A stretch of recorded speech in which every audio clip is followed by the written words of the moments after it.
उत्तराखंड कांग्रेस को बीजेपी ने बड़ा झटका दिया है और कांग्रेस के 3 बड़े नेताओं को कांग्रेस से तोड़कर बीजेपी में शामिल करा लिया। खासतौर पर पिथौरागढ़ से ताल्लुक रखने वाले 2 बड़े नेता बीजेपी में शामिल हो गए। कांग्रेस के प्रदेश अध्यक्ष ने पद पर तैनात मथुरा दत्त जोशी बीजेपी ज्वाइन कर ली। तो कांग्रेस में ये प्रदेश उपाध्यक्ष के पद पर थे, जिन्होंने अब बीजेपी का दामन थाम लिया है और उनके साथ पिथौरागढ़ में 2 बार नगरपालिका अध्यक्ष रहे और 4 बार कांग्रेस से चुनाव लड़ चुके जगत सिंह खाली भी बीजेपी में शामिल हुए। जबकि अल्मोड़ा के नेता बिट्टू कर्नाटक ने भी बीजेपी का दामन थामा। मुख्यमंत्री पुष्कर सिंह धामी और कांग्रेस अध्यक्ष महेंद्र भट्ट की मौजूदगी में कुमाऊं से आने वाले तीनों ही नेताओं ने बीजेपी ज्वाइन की है और निकाय चुनाव में इसे कांग्रेस के लिए बड़ा झटका माना जा रहा है। पार्टी अध्यक्ष महेंद्र भट्ट ने कहा कि कांग्रेस पार्टी में कार्यकर्ताओं का सम्मान नहीं है। मुख्यमंत्री पुष्कर सिंह धामी ने कहा कि बीजेपी ज्वाइन करने वाले तीनों ही नेताओं से उनके पुराने संबंध रहे हैं और इनके आने से पार्टी मजबूत होगी। साथ ही ये भी कहा कि पार्टी इनके सम्मान का भी पूरा ध्यान रखेगी। जनता पार्टी में आपका आगे का सफर उज्जवल करके और भारतीय जनता पार्टी का पर्दा पहना करके आज भारतीय जनता पार्टी परिवार में। और इस बीच मुख्यमंत्री पुष्कर सिंह धामी ने निकाय चुनाव में बड़ी जीत का दावा किया और कहा कि कांग्रेस ने ही केदारनाथ चुनाव को सेमीफाइनल कहा था और उसमें उनकी करारी हार हुई और अब निकाय चुनाव में हार के बाद कांग्रेस का नाम ही जनता के बीच से गायब हो जाएगा। सीएम ने कहा कि निकाय चुनाव जीतकर ट्रिपल इंजन की सरकार बनेगी। साथ ही सीएम ने यह भी कहा कि इसी महीने उत्तराखंड में यूसीसी भी लागू होगा, लेकिन अभी उन्होंने तारीख नहीं बताई है। न्यूज 18 से सीएम धामी की एक्सक्लूसिव बातचीत। मुख्यमंत्री पुष्कर सिंह धामी के नेतृत्व में ज्वाइनिंग का सिलसिला और नए साल की शुरुआत निकाय चुनाव के साथ होगी।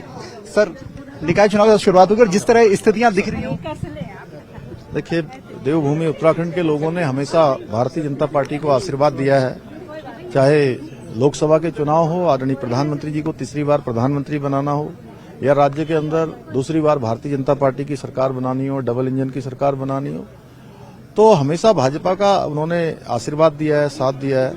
तो निकाय के चुनाव में भी भारतीय जनता पार्टी की सरकार बनाएंगे और आशीर्वाद देंगे और राज्य के विकास को और गति प्रदान करेंगे। हरीश रावत ने एक बात कही कि धामी, मोदी, योगी जो नैरेटिव है उसका तोड़ कांग्रेस के पास नहीं है और ये जो पोजीशन दिख रही है, साफ दिख रही है कि हरीश रावत ने या कांग्रेस ने हार मान लिया। आपको लगता है इस नैरेटिव का तोड़ नहीं है? देखिए, हमारे प्रधानमंत्री जी के नेतृत्व में आज भारत का मान सम्मान पूरी दुनिया के अंदर बढ़ रहा है और देवभूमि के लोग अपने को गौरवान्वित महसूस करते हैं कि आदरणीय प्रधानमंत्री मोदी जी उत्तराखंड के हृदय में बसते हैं और उत्तराखंड उनके हृदय में बसता है।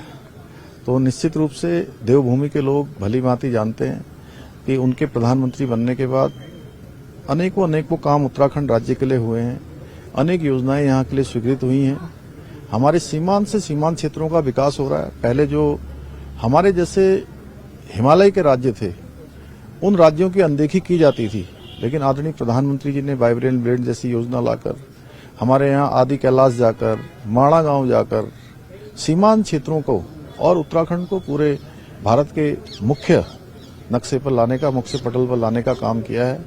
तो उत्तराखंड वासी उनसे दिल से जुड़े हुए हैं, इसलिए हमेशा भारतीय जनता पार्टी का साथ देते हैं। पूरे देश में एक नैरेटिव आपको लेके भी बना है कि मजार तोड़ना, पुष्कर सिंह धामी बड़े फैसले लेते हैं कि हिंदुत्व का एक नया चेहरा बन के देवभूमि से उभर रहे हैं, अब यूसीसी आने वाला है, इसको किस तरीके से देखते हैं सर? देखिए, देवभूमि का अपना एक मूल स्वरूप है और पूरी दुनिया के लोग देवभूमि को एक अलग नजर से देखते हैं। उनके मन में आस्था है, श्रद्धा है, देवभूमि के प्रति एक लगाव है। वो मूल स्वरूप हर कीमत पर बना रहना चाहिए, ये हमारा संकल्प है। और ये जो अतिक्रमण है, वो जिस रूप में भी अतिक्रमण है, वो अतिक्रमण हटना चाहिए और एक सुनियोजित षड्यंत्र है। यहाँ डेमोग्राफी में भी चेंज हो रहा है, हम उसके लिए भी लगातार सत्यापन का अभियान चला रहे हैं, वेरिफिकेशन ड्राइव चला रहे हैं और ये अभियान हमारा चलता रहेगा, क्योंकि देवभूमि के लोग भी चाहते हैं और पूरे देश के लोग भी चाहते हैं कि देवभूमि का मूल स्वरूप बना रहना चाहिए। कैसा दिख रहा है सर आज जो तस्वीर दिख रही है? कांग्रेस बिल्कुल नेस्तनाबूद जिसे कहते हैं। देखिए, वो तो केदारनाथ विधानसभा के चुनाव में कांग्रेस पार्टी के लोगों ने, हमारे प्रतिपक्ष के लोगों ने कहा था कि ये सेमीफाइनल है और इस सेमीफाइनल का परिणाम सबके सामने है। जो लोग सेमीफाइनल में जनता ने उनको बाहर का रास्ता दिखाया है, इसलिए उनको अपना आत्ममंथन करना चाहिए, देखना चाहिए कि केवल विरोध के लिए विरोध नहीं करना है, सकारात्मक चीजों में प्रदेश के साथ चलना है। आपने साल यूसीसी की तारीख आपने ऐलान तो कर जल्दी हो जाएगा। तो मुख्यमंत्री पुष्कर सिंह धामी का साफ तौर पे कह रहा है कि अतिक्रमण के खिलाफ जो अभियान चल रहा है वो चलता रहेगा। जो देवभूमि की छवि बनाए रखने की उनकी जिम्मेदारी है वो उस पर काम करते रहेंगे। यूसीसी इसी महीने आएगा, लेकिन तारीख बताने में अभी थोड़ा वक्त है। लेकिन जनवरी में उत्तराखंड देश का वो राज्य बनेगा जहां यूसीसी लागू होगा। कैमरा संदीप नेगी के साथ दीपांकर भट्ट, न्यूज 18 देहरादून। कांग्रेस छोड़कर बीजेपी में शामिल होने वाले तीनों ही नेताओं का कहना है कि कांग्रेस में कार्यकर्ताओं को सम्मान नहीं मिलता और लंबे समय से काम करने वालों को कोई इनाम भी नहीं मिलता। इसी वजह से उन्होंने निकाय चुनाव के दौरान ही पार्टी छोड़ी है। देखिए, कोई मजबूरी नहीं है। जिस तरीके से पार्टी ने उपेक्षा की, जिस तरीके से पार्टी ने प्रताड़ित करने का काम किया, 48 साल काम करने के बाद भी अगर पार्टी थोड़ा भी मान सम्मान नहीं रह सकती है तो निश्चित रूप से पार्टी छोड़ने, दिल हमारा भी तो दर्द है। बहुत भारी मन से पार्टी छोड़नी पड़ रही है। कई नेताओं के फोन भी आए, लेकिन पार्टी को स्वयं सोचना चाहिए कि हम जैसे कार्यकर्ता कांग्रेस को क्यों छोड़ रहे हैं। ऐसा लगा कि कांग्रेस में जो हम इतने पुराने वर्कर हैं, जैसे जोशी जी ने बताया, जब हम जैसे लोगों की वहां पर कोई कदर ही नहीं होगी, हम पढ़े लिखे लोग हैं, तो अगर एक पैसे वाले लोगों को ही सब कुछ मिल जाएगा तो अब हम राजनीति भी कर रहे हैं, लोगों की सेवा भी कर रहे हैं, पैसा भी कमाए, दो चीज तो हो नहीं सकती है। तो हमने जब 35 साल तक जनसेवा की है, उसके बदले में पार्टी हमको अगर कुछ दे ना सके तो कम से कम हमारा मान सम्मान तो बनाए रखना चाहिए पार्टी ने। अगर हर स्थान पे आपको धन बल, बाहुबल यही आवश्यकता है तो फिर कार्यकर्ताओं की क्या आवश्यकता है। मैं पिछले 3 महीने की 4 तारीख को, हर महीने की 4 तारीख को एक पत्र अपने आला कमान को भेजता था कि कोई तो जवाब दे। प्रदेश से लेकर राष्ट्रीय स्तर पे कोई सुनने को तैयार नहीं है। अब मुझे लगा कि अब पार्टी में हमारे जैसे कार्यकर्ताओं का कोई स्थान नहीं। निकाय चुनाव के बीच कांग्रेस को झटका लगा, लेकिन अब तक कांग्रेस के बड़े नेताओं की कोई प्रतिक्रिया नहीं आई है, जबकि बीजेपी में शामिल तीनों नेताओं ने इस हाल के लिए कांग्रेस के बड़े नेताओं को ही जिम्मेदार बताया। वहीं कांग्रेस प्रवक्ता शीश पाल बिष्ट का कहना है कि जिन्हें पार्टी ने सब कुछ दिया वो अपनी जरूरतों के लिए सत्ता में जा बैठे हैं। आप भारतीय जनता पार्टी परिवार में आज स्वागत करेंगे, अभिनंदन करेंगे। पार्टी ने जब जब मौका मिला तब उन लोगों को पूरा सम्मान दिया, बड़े बड़े पदों पर भी बैठाने का काम किया। और चुनाव के मौके पर अगर वो पार्टी को छोड़ करके जा रहे हैं तो आप समझ सकते हैं वो पार्टी के लिए अब किसी काम के नहीं थे। और निश्चित तौर पर जब किसी की विचारधारा अगर बदल जाए और कोई सत्ता की गोद में बैठने का ही काम मन ही बना ले तो फिर इसमें पार्टी क्या कर सकती है। कांग्रेस पार्टी ने सबको पूरा मौका दिया है, सभी को मनाने की पूरी कोशिश की है। इसके बावजूद जो भाजपा में जा रहे हैं, देख लें भाजपा उनको क्या देती है।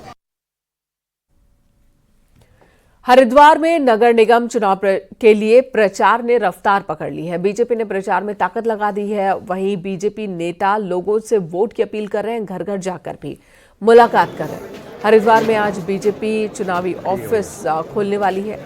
इस दौरान सांसद त्रिवेंद्र रावत मौजूद होंगे। वहीं कांग्रेस भी आज चुनावी कार्यालय खोलने वाली है। कांग्रेस ने भी चुनाव प्रचार तेज कर दिया है। बीजेपी ने किरण जैसल और कांग्रेस ने अमरेश देवी को प्रत्याशी बनाया है।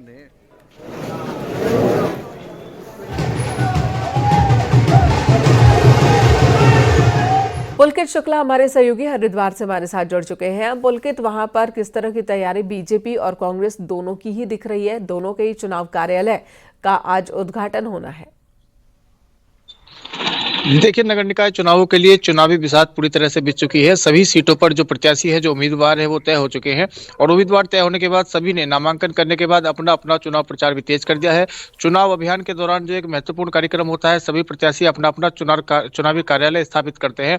हरिद्वार नगर निगम में आज चुनावी कार्यालय का आज उद्घाटन किया जाएगा। भाजपा की ओर से चुनावी जो कार्यालय बनाया जाएगा उसमें सांसद त्रिवेंद्र सिंह रावत मौजूद रहेंगे, हरिद्वार के विधायक मदन कौशिक मौजूद रहेंगे और उसके अलावा तमाम भाजपा नेता यहाँ पर मौजूद रहेंगे। और उसके बाद आज ही कांग्रेस की ओर से भी कांग्रेस मेयर प्रत्याशी का जो चुनावी कार्यालय है उसका उद्घाटन यहां पर किया जाएगा, जिसमें प्रदेश अध्यक्ष करण माहरा पहुंच सकते हैं और कांग्रेस के दूसरे जो बड़े नेता है वो यहां पर पहुंच सकते हैं। तो कहा जा सकता है कि जो चुनावी जो प्रचार है उसको आज धार मिल जाएगी और विधिवत रूप से चुनावी प्रचार का आगाज हो जाएगा। अभी भी जब से प्रत्याशियों के नामों का ऐलान हुआ है तब से प्रत्याशी लगातार जो लोगों से जनसंवाद कर रहे हैं, घर घर जाकर वोट मांग रहे हैं, लेकिन अब और ज्यादा तेज चुनावी प्रचार हो जाएगा, क्योंकि हरिद्वार दरअसल एक नगर निगम के लिहाज से अगर देखें तो हरिद्वार उत्तराखंड में एक महत्वपूर्ण सीट है। हरिद्वार का जो मैसेज है वो दूर तक उसका जाता है। इससे पहले भी जो कांग्रेस है वो यहाँ पे हरिद्वार में अपना मेयर जिताने में कामयाब रही थी। हालांकि जो 2019 के जो नगर निगम के जो चुनाव हुए थे उसमें भाजपा ने अच्छी खासी संख्या में यहाँ पर पार्षद जीते थे, बहुमत में उनके पार्षद आए थे, लेकिन वो अपना मेयर नहीं जिता सके थे।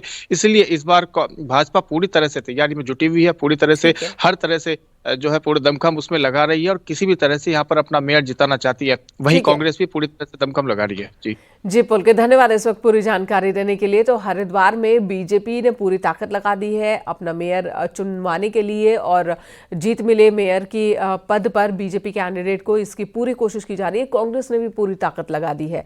हरिद्वार जहां पर मिक्स पॉपुलेशन होता है और वहां पर जाहिर सी बात है ये जो चुनाव का वक्त होता है बहुत ही ज्यादा दिलचस्प हो जाता है। निकाय चुनाव में रामनगर में नगरपालिका का मुकाबला बेहद दिलचस्प है। यहां कांग्रेस ने सीट को ओपन छोड़ दिया है, लेकिन इस चुनाव में कांग्रेस के 2 दिग्गजों की साख दांव पर है। ऐसा हम क्यों कह रहे हैं, इस रिपोर्ट में आपको दिखाते हैं।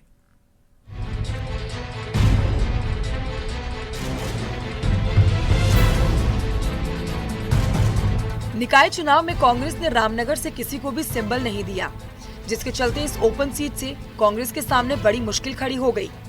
बताया जा रहा है कि दावेदारों में भुवन पांडे को जहां रणजीत रावत का साथ मिला है, तो वहीं दूसरे दावेदार मोहम्मद अकरम के पीछे हरीश रावत गुट लगा हुआ है। ऐसे में दोनों प्रत्याशियों के साथ ही पार्टी के दोनों दिग्गजों की साख भी दांव पर है।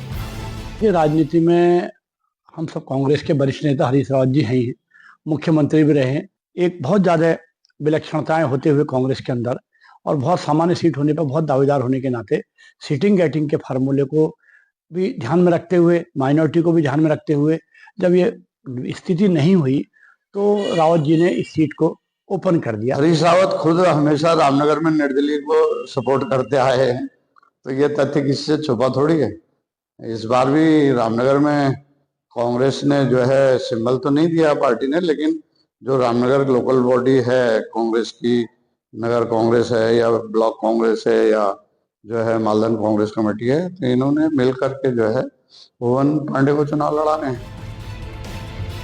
भुवन पांडे नगर पालिका से वीआरएस लेकर चुनाव लड़ रहे हैं। ऐसे में अनुभव में वो मोहम्मद अकरम से आगे नजर आते हैं, लेकिन भुवन पांडे के लिए खुद कैंपेनिंग कर रहे रणजीत रावत के चलते मामला दिलचस्प हो चला है।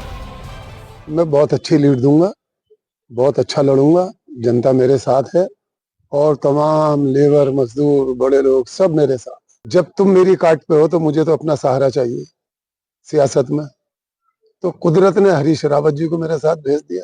कि मैं किन्हीं 2 लोगों से नहीं लड़ रहा हूँ।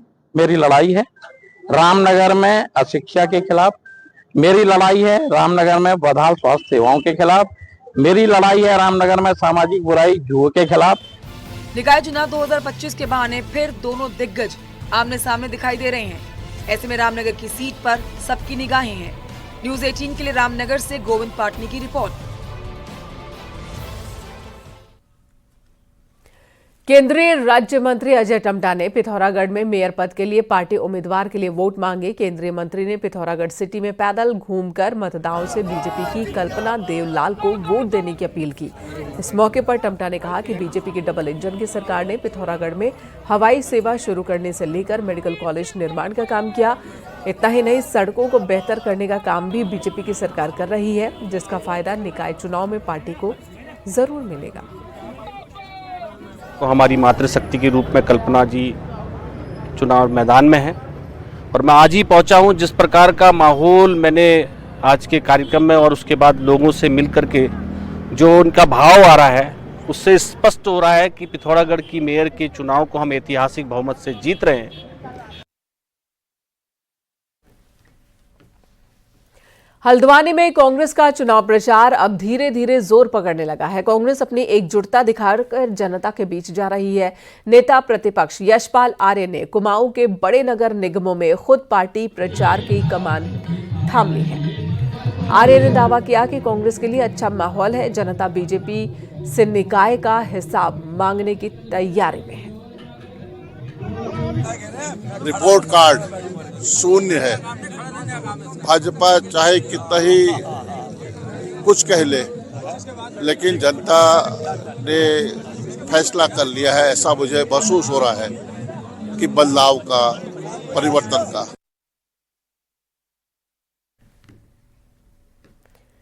देहरादून नगर निगम के लिए कांग्रेस उम्मीदवार वीरेंद्र पोखरियाल ने प्रचार शुरू कर दिया है। वीरेंद्र पोखरियाल का कहना है कि देहरादून राजधानी और पार्टी ने पहली बार राज्य आंदोलनकारी पर भरोसा किया है। उन्होंने कहा कि उत्तराखंड आंदोलन में महिला शक्ति ने बड़ा रोल निभाया और उन्हें पूरा भरोसा है कि देहरादून की जनता राज्य आंदोलनकारी का साथ देगी। आंदोलनकारी पे कांग्रेस पार्टी ने आस्था जताई है और इसका प्रभाव, क्योंकि इस उत्तराखंड आंदोलन में मातृशक्ति ने और छात्र शक्ति ने, कर्मचारियों सबका योगदान था, जिससे आज ये उत्तराखंड बना है। और मेरा उत्तराखंड से सभी देहरादून वासियों से अपील है कि एक उत्तराखंड जो आंदोलनकारी की अग्रिम भूमिका निभाई थी, उसको वोट एंड सपोर्ट कीजिए। नगर निगम चुनाव के बीच कांग्रेस और बीजेपी ने कई जगह ऐसे फैसले लिए हैं जिससे पार्टी की किरकिरी हो रही है। कई जगह पार्टी ने सही कैंडिडेट न उतारकर खुद को ही परेशानी में डाल दी है, तो वहीं उम्र को नजरअंदाज कर कैंडिडेट घोषित कर दिए गए, जो अब चर्चा का विषय बन गया है।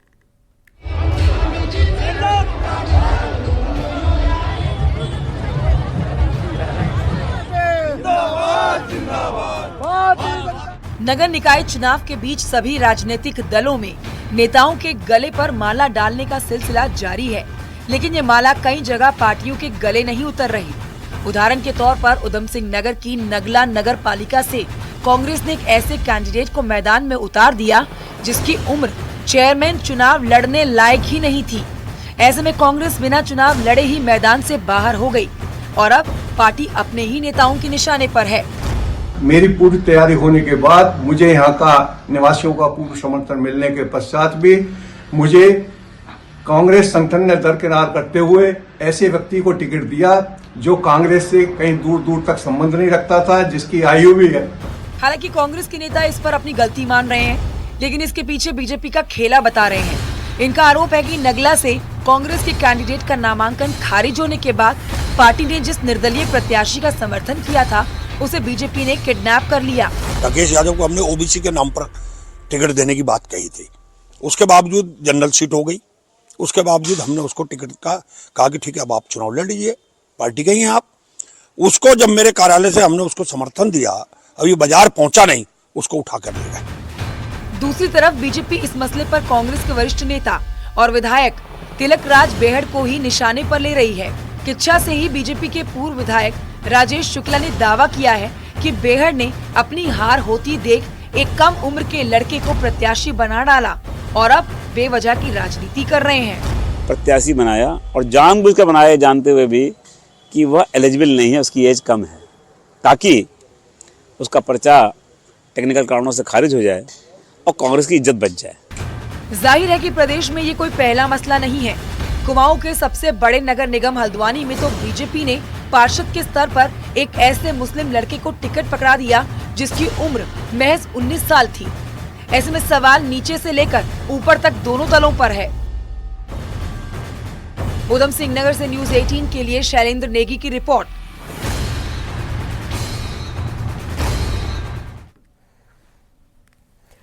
इसी बीच उत्तराखंड बोर्ड की परीक्षा की तारीख ऐलान हो चुके हैं। साल 2025 के लिए उत्तराखंड बोर्ड के एग्जाम्स 21 फरवरी से शुरू होंगे और 11 मार्च को खत्म होंगे। 10वीं और 12वीं की परीक्षा तारीखों का ऐलान भी किया गया है। रामनगर में बोर्ड की बैठक के बाद ये फैसला लिया गया। इस बार बोर्ड परीक्षाओं में 2,23,000 से ज्यादा छात्र रजिस्टर्ड हैं और परीक्षा के लिए पूरे राज्य में 1,245 एग्जाम सेंटर्स बनाए गए हैं। परीक्षाएं 21 फरवरी से शुक्रवार 2025 से शुरू होंगी और 11 मार्च 2025 को संपन्न की जाएंगी लिखित परीक्षाएं। इस वर्ष हाई स्कूल में हमारे 1,13,688 बच्चे पंजीकृत हैं और इंटरमीडिएट में 1,09,699 बच्चे पंजीकृत हैं। मुख्यमंत्री पुष्कर सिंह धामी ने शीतकालीन चारधाम यात्रा को राज्य के लिए गेम चेंजर बताया है और कहा कि आने वाले सालों में इससे रोजगार में खासी बढ़ोतरी होगी। बहुत बड़ा एक गेम चेंजर साबित होने वाला है, क्योंकि 6 माह जब कपाट खुले होते हैं हमारे धामों के, उस समय यात्रा बहुत जोर शोर से चलती है। उस दौरान हमारे व्यापारियों का काम चलता है, होटल वालों का काम चलता है, घोड़ा खच्चर वालों का काम करता है, डंडी कंडी वालों का काम चलता है, टैक्सी वालों का काम चलता है। अनेक प्रकार के सभी लोगों को कुछ न कुछ काम मिलता है, सबकी आर्थिकी चलती है, व्यापार चलता है, कारोबार चलता है और ये लाइफलाइन है। लेकिन 6 माह यात्रा जब बंद हो जाती थी, कपाट बंद हो जाते थे, तो उनका कारोबार बंद हो जाता था, उनको अन्य स्थान अपने सब काम बंद करने पड़ते थे। इस यात्रा के शुरू होने से एक नया अध्याय शुरू हो रहा है, एक नया काम शुरू हो रहा है। अल्मोड़ा में 38वें राष्ट्रीय खेलों में योगासन होना है और जिसके लिए अभ्यास शुरू कर दी गई है। कई संस्थान के बच्चों ने योग साधना की। खेल प्रशिक्षक ने कहा कि राष्ट्रीय खेलों में अल्मोड़ा को योगासन के लिए चुना गया है, जिसकी तैयारी की जा रही है।